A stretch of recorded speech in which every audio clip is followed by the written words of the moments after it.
Good morning, good evening, whoever you are, wherever you are, whatever you might be doing. We wish to welcome you to the Silverlight Show. The Silverlight shines to illuminate that which lies hidden in darkness.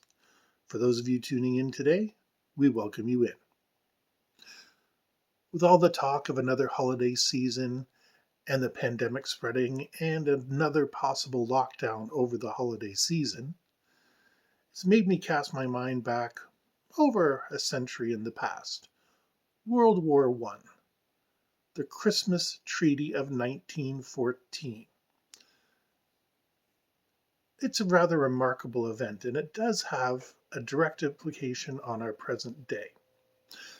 In short, for those of you who don't know, which I would consider surprising, but history is not everybody's subject. In 1914, World War I began, and the troops were busy, in some of the most fierce hand-to-hand fighting, retreating, charging, obeying senseless orders from their commanders to charge ahead and take enemy lines. But after only a few months of the war, just as the soldiers had gotten up their patriotism and sworn to do their duty for king and country, the fighting stopped on Christmas Day, 1914.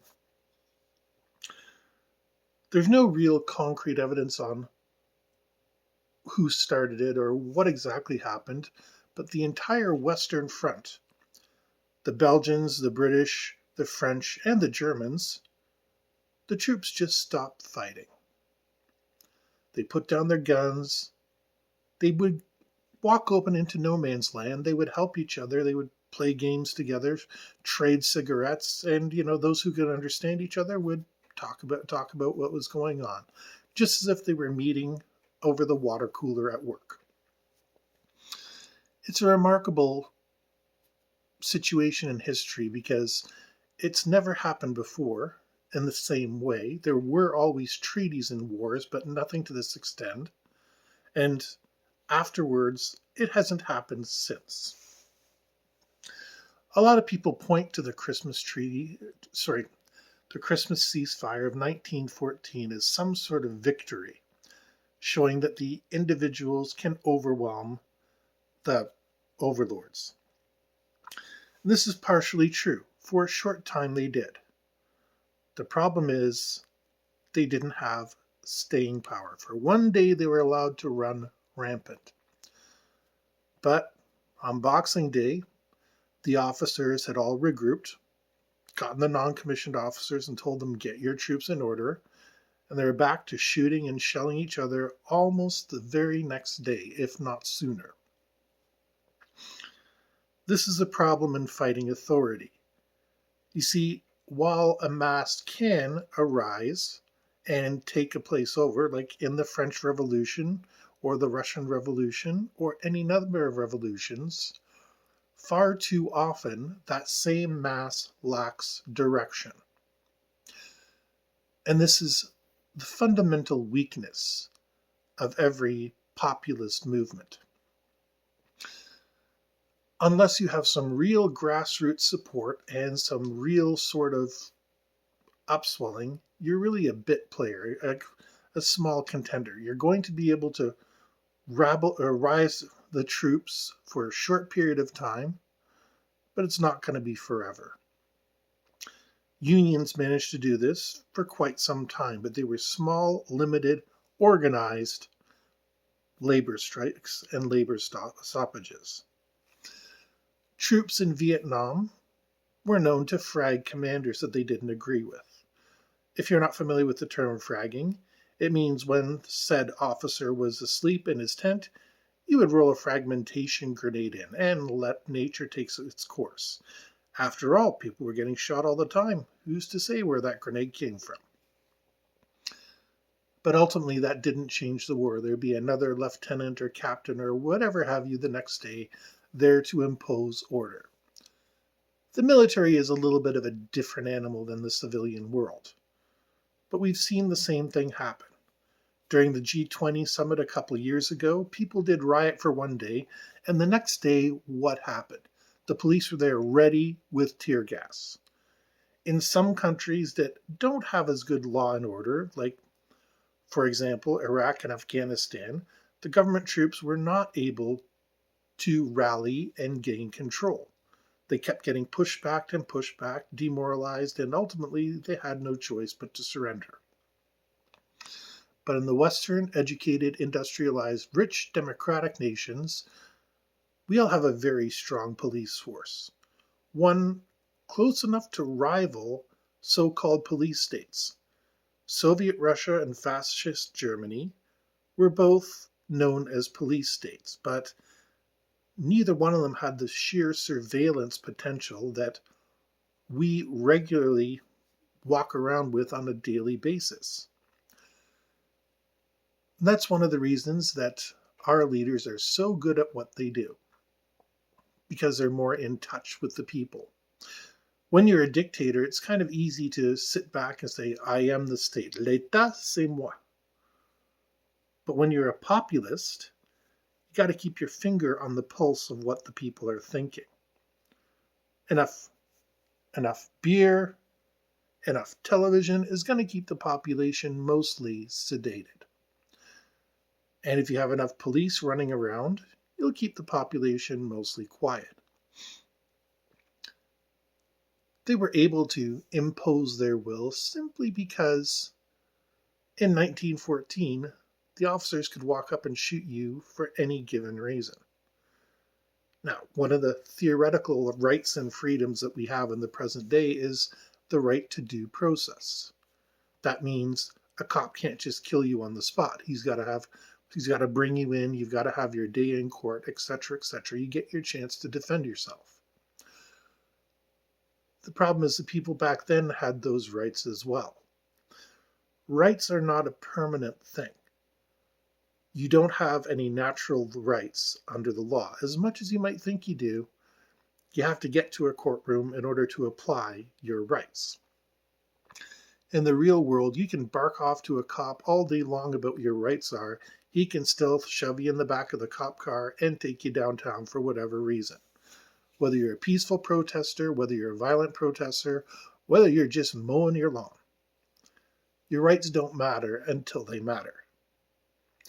A shopkeeper could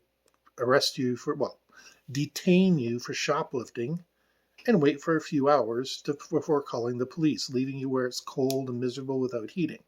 Yes, it's your right not to be in that particular position, but you'll have to get to the point to argue it before it becomes relevant. And in war, your rights become secondary. There's always a way for you to meet a tragic accident if the necessity arises. So how does this all apply to today? When I'm looking at the possible new sets of curfews and new sets of lockdowns, I've said it before. I expected another one in 2021, and I kind of hedged my bet by moving it to 2022. And the difference is I can see a brief populist uprising. Something like the Christmas Peace Treaty of 1914. Something like the G20 riots, where some people are going to say, we're not going to take it. But the police, they're not going to want to, but they're going to be able to restore order pretty darn quickly. And it's a shame. It really is. Because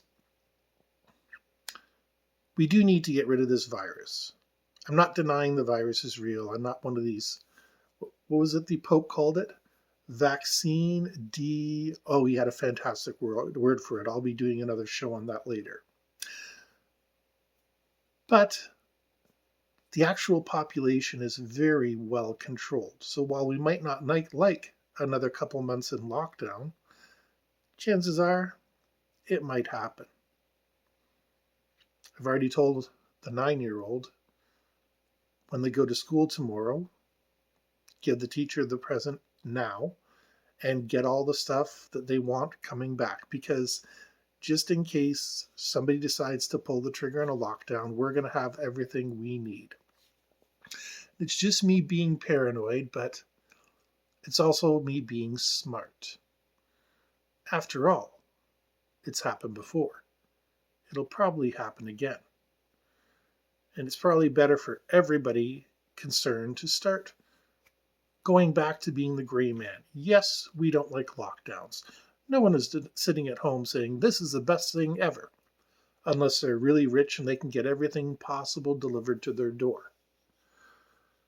But our civil disobedience, we can't just start running out into the streets and saying, free the citizens, and pump your shotgun and shoot it in the air a couple times. You are going to get arrested. If not today, then tomorrow. Simply because we're not organized. And also, let's be honest, the numbers have come and hit us out of nowhere. So, like those people 100 years ago, if you decide to take matters into your own hand, you're going to get busted. But we have the ability to rally. We have the ability to rise. There are other platforms besides YouTube, besides Facebook. However, they don't have the same size audience as we do on these platforms. Keep that in mind. You will probably find people to agree with you, but you're preaching to the converted. You're preaching to the choir, as the old saying goes. Your reach is always better on the biggest platform. If I play Shakespeare in the Park, no one's going to pay attention. If I put Shakespeare in the Park on TV, people are going to pay attention. Even if they don't like Shakespeare, they might give it a look. The same is true for YouTube, Facebook, and all the big platforms. You get noticed when you're part of a big entity. The soldiers in 1914 were all acting individually. They had no platform other than the shoes that carried their bodies wherever they wanted to go. And for one day, they wanted peace. As a matter of fact, they wanted peace for a lot more than that day, because they were all told they would be home by Christmas. They didn't know it would be until 1918. And we have to remember that. We're in the same vague pattern of history. We're not fighting anybody yet.